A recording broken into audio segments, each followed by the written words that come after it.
শাল কাঠের দাম এখন প্রচণ্ড চড়া, প্রায় 400-450 টাকা করে কিউবি আর কি বেড়ে গিয়েছে। এই লোকালে কোথাও আর কি নেই। তো সমীরদা শাল কাঠ জোগাড় করেছে, দেখেন রাত্রি 1:30-2 অবধি খেটে এই শাল কাঠ এখানে নামিয়েছে। আর এই আশেপাশে কোথাও নেই। তো এই পাশেও সব এই রেডি করছে, সমস্ত সবগুলোই শাল কাঠ আছে।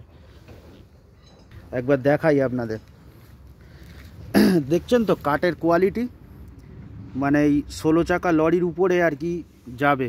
আর এই যে চেঁচে সব সমান করছে।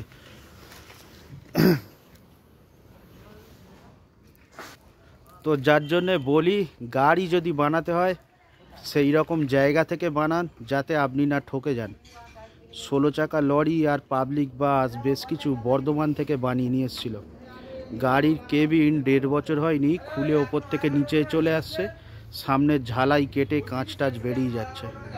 তো গাড়ির মালিকদের কষ্ট বুঝেই, যার জন্য আমি বলি যে পারফেক্টলি জায়গায় আপনি জেনে বুঝে যান। আমার এই একখানা জায়গা যেহেতু বাড়ির কাছে চেনা জানা আছে, যার জন্যই আমি আপনাদেরকে বলি।